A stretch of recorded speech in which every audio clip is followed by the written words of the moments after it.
오늘의 성경 말씀은 예레미야 17장 5절에서 8절 말씀입니다. 예레미야 17장 5절에서 8절 말씀입니다. 봉독하도록 하겠습니다. 여호와께서 이와 같이 말씀하시니라. 무릇 사람을 믿으며 육신으로 그의 힘을 삼고 마음이 여호와에게서 떠난 그 사람은 저주를 받을 것이라. 그는 사막의 떨기나무 같아서 좋은 일이 오는 것을 보지 못하고 광야 간조한 곳 건건한 땅 사람이 살지 않는 땅에 살리라. 그러나 무릇 여호와를 의지하며 여호와를 의뢰하는 그 사람은 복을 받을 것이라.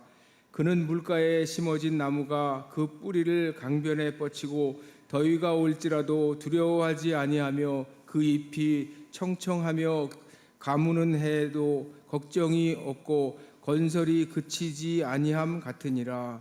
아멘. 행복한 인생, 불행한 인생이라는 제목으로 말씀 주실 때 하나님의 음성을 들으시기 바랍니다. 사랑과 은혜가 많으신 아버지 하나님 감사합니다.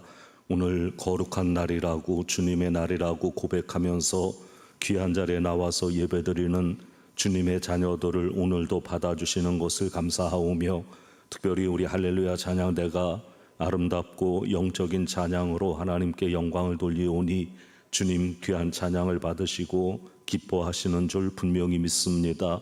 오늘 부족한 종을 또 한 번 여기에 세우셔서 하나님의 말씀을 전달하게 하셨는데, 주님의 뜻을 올바로 전달할 수 있도록 종의 모든 것을 주님이 주관해 주시기를 원합니다.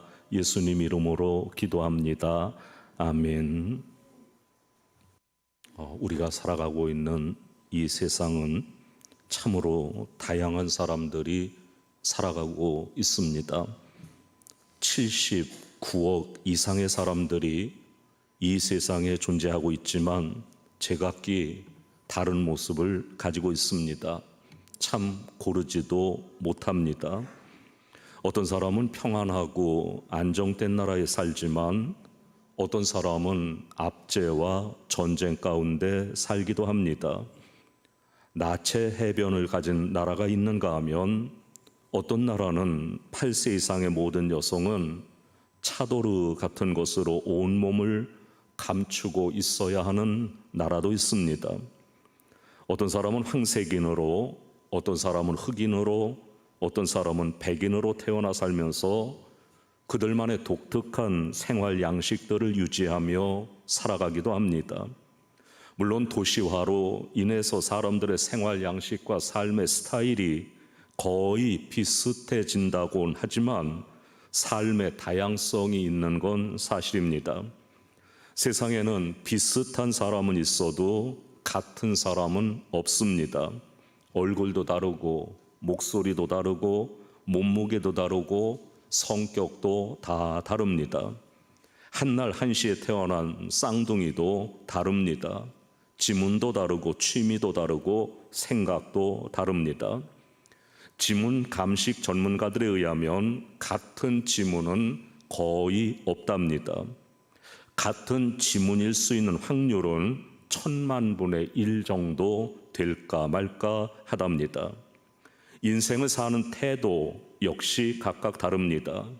비관적인 사람이 있는가 하면 낙관적인 사람이 있고, 부정적인 사람이 있는가 하면 긍정적인 사람도 있습니다. 달을 보고 시를 짓고 노래하는 사람이 있는가 하면 한숨 짓고 눈물 흘리는 사람도 있습니다. 세상을 어둡고 침울한 쪽만 보는 사람이 있는가 하면 밝고 좋은 쪽만 바라보는 사람도 있습니다. 어차피 우리가 사는 세상은 밝은 것과 어두운 것, 좋은 것과 나쁜 것, 기쁜 것과 슬픈 것이 뒤섞여 있기 마련입니다. 중요한 것은 어떤 것을 바라보느냐, 어느 것을 선택하느냐에 있습니다.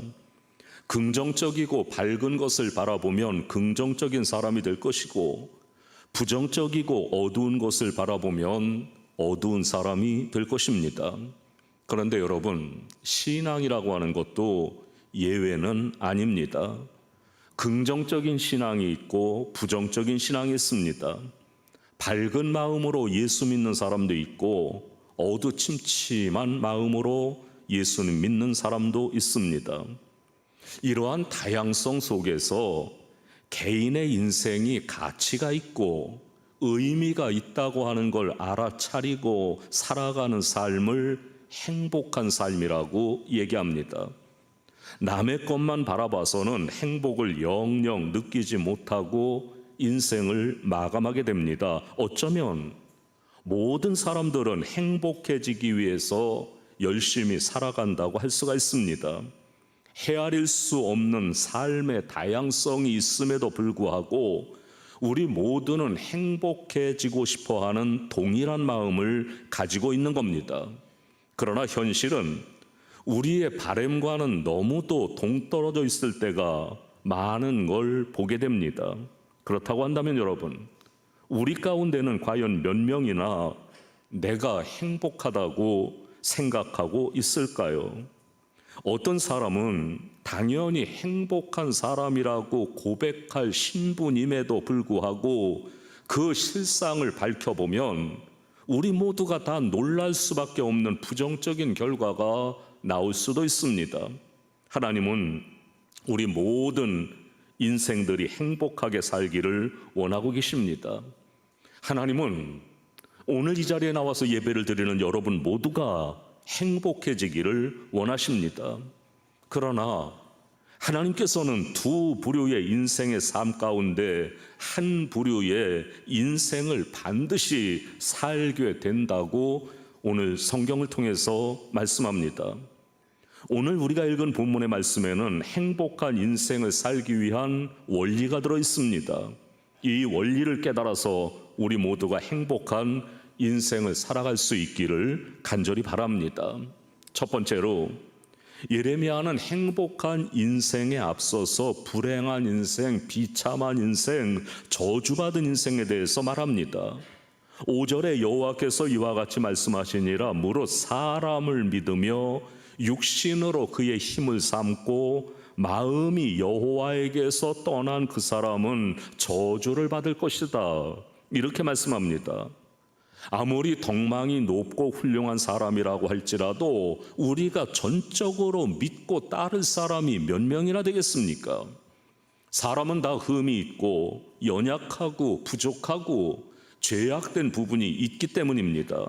그래서 성경은 도울 힘이 없는 인생을 의지하지 말라고 말씀하는 겁니다. 사람은 믿고 따를 존재가 아닙니다. 사람 믿고 살다가 언젠가는 상처받고 후회하고 실망할 때가 온다는 겁니다. 사람은 믿을 존재가 아니라 그저 사랑해야 할 대상입니다. 아무리 하늘 같은 남편이라고 해도 믿을 존재는 아닙니다. 아무리 자식 잘 키워서 대접받고자 해도 자식 또한 믿을 존재는 아닙니다.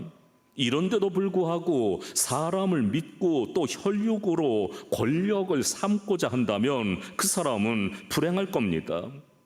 약간의 돈이 있거나 약간의 권세가 있거나 약간의 힘이 있다고 그걸 믿고 거들먹거리는 사람은 불행한 사람입니다.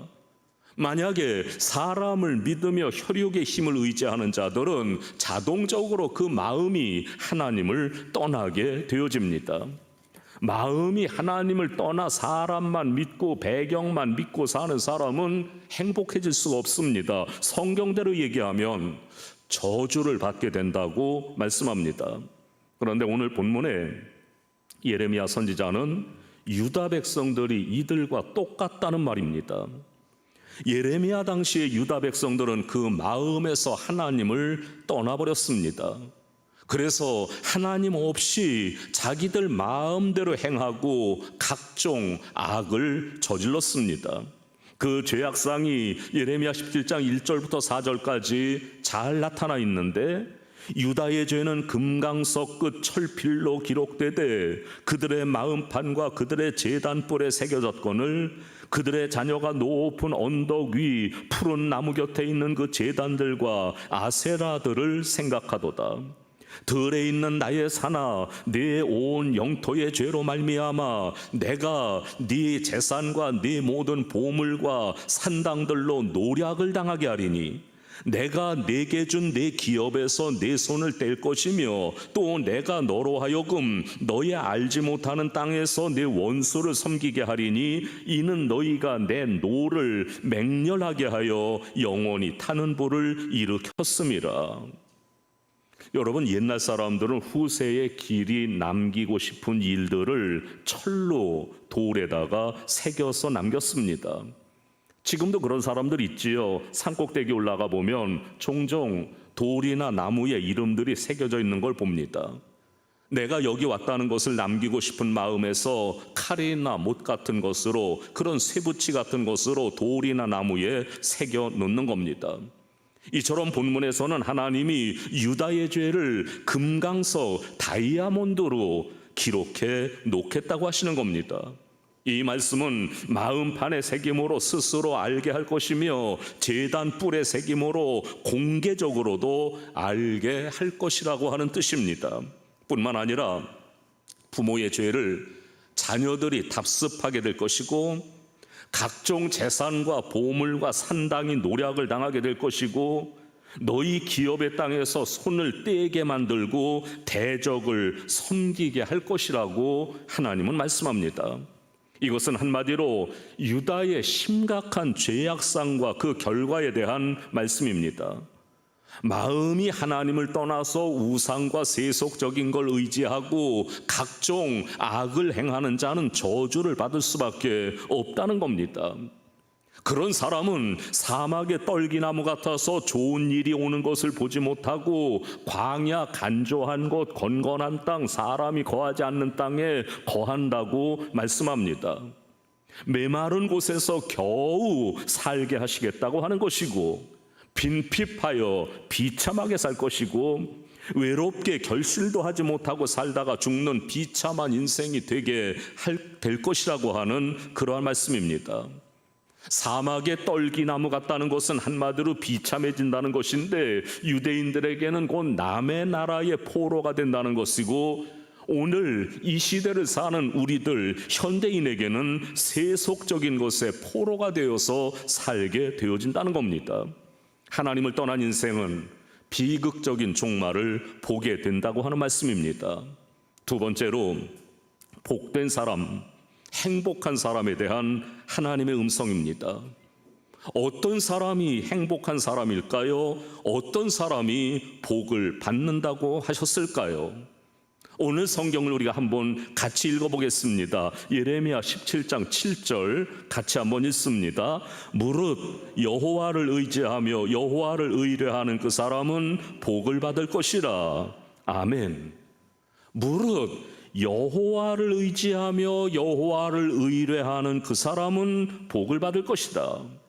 이 말씀은 앞에 나오는 5절과 6절 말씀과는 대조된 것으로 완전히 정반대의 말씀입니다. 여기 의지하여 그리고 의뢰하는 이 말이 두 번이나 나오는 것을 볼 때 매우 강조되어지고 있는 말씀입니다. 그리고 의지한다는 말에는 맡긴다라고 하는 뜻도 있는데 이 말씀은 무릇 여호와를 전적으로 의지해서 모든 것을 맡기는 그 사람은 복을 받는다. 그렇게 읽을 수가 있습니다. 여호와는 우리 믿음의 대상이시고 신뢰의 대상이므로 그를 믿고 그를 의지하고 그리고 그에게 모든 걸 맡겨야 합니다. 그런 사람이 하나님의 복을 받습니다. 여러분, 복 있는 인생이 되는 것은 참으로 간단합니다. 행복한 인생이 되는 것은 복잡하지 않습니다. 어려운 거 아닙니다. 그저 단순히 정직하게 믿고 하나님께 의탁하면서 살면 되는 겁니다. 사람을 의지하지 말고 하나님을 의지하면 됩니다. 하나님을 떠나지 말고 하나님을 가까이 하면 됩니다.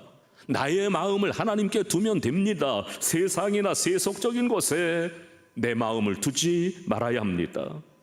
나의 마음을 하나님께 고정해 두고 그 하나님만 믿고 의지하며 그 하나님께 기도하고 맡기면 우리는 행복한 인생이 되어지는 겁니다. 오늘 성경에 보면 이런 사람은 물가에 심기운 나무처럼 된다고 말씀합니다. 여러분, 성경을 다시 한번 우리가 같이 읽어보겠습니다. 예레미야 17장 8절입니다. 그는 물가에 심어진 나무가 그 뿌리를 강변에 뻗치고 더위가 올지라도 두려워하지 아니하며 그 잎이 청청하며 가무는 해에도 걱정이 없고 결실이 그치지 아니함 같으리라. 아멘. 이 말씀 가운데 더위가 온다 또는 가무는 해, 이러한 말씀은 환경이 힘들고 어려워지는 것을 뜻합니다. 아무리 주위의 환경과 삶의 정황에 시련이 있고 염려와 근심이 있고 고통이 있어도 염려가 없다는 겁니다. 물가에 심기운 나무는 그 뿌리를 강변에 뻗치고 있기 때문에 사시사철 걱정이 없고 결실이 그치지 않는다는 겁니다. 여호와를 의지하는 사람은 물가에 심기운 나무처럼 더위가 와도 가뭄이 와도 걱정이 없게 됩니다. 오히려 모든 것이 하나님의 은혜로 형통하며 결실이 풍성해집니다. 우리가 이런 말씀을 나눌 때는 이런 얘기들을 종종 합니다.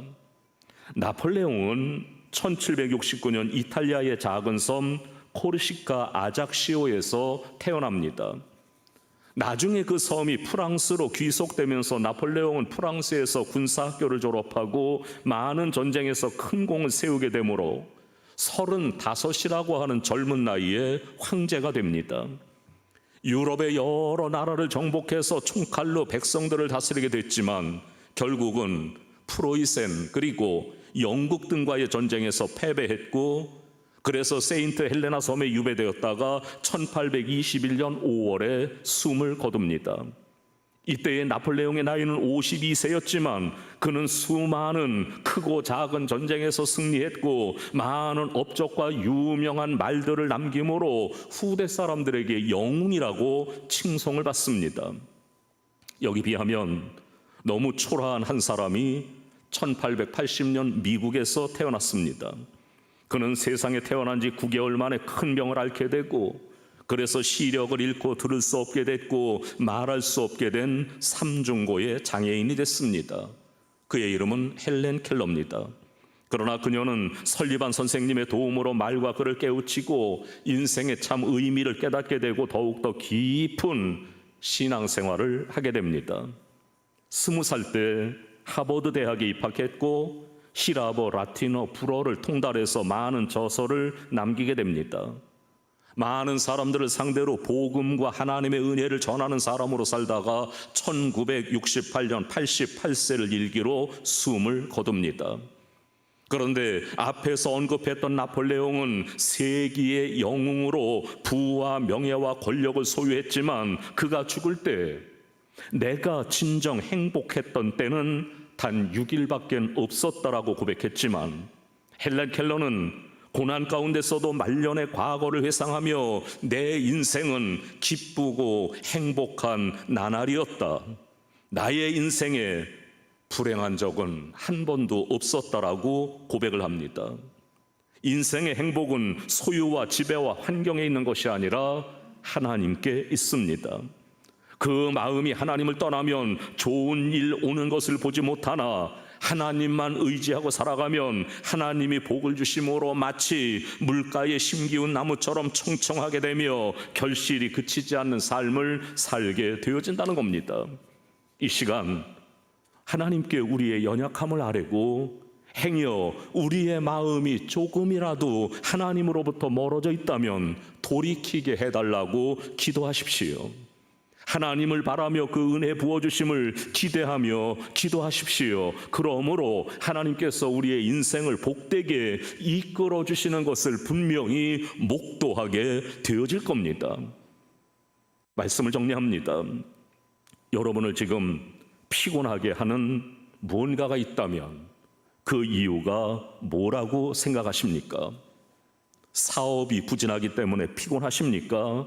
아니면 인간관계가 잘 안 되고 있어서 피곤하십니까? 아니면 여러분들의 명예가 떨어져서 피곤합니까?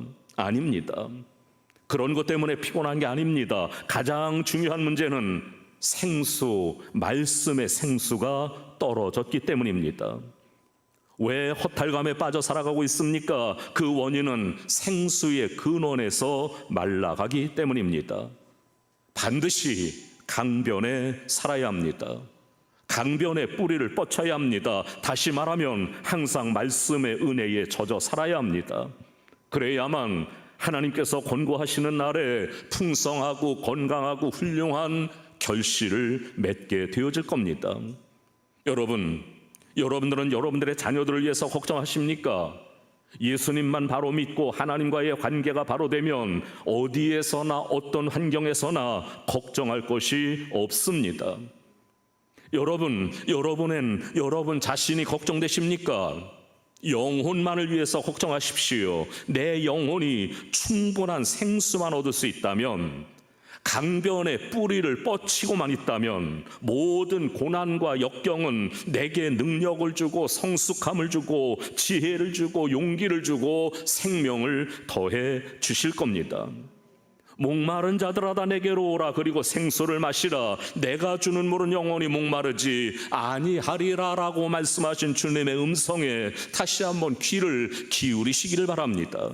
물가에 심겨진 나무처럼 뿌리를 강변에 뻗치고, 그래서 더위가 와도 가뭄 온 해가 와도 걱정 없이 언제나 그 잎이 청청하고 결실이 그치지 않는 행복한 인생들이 다 되시기를 주님의 이름으로 축원합니다.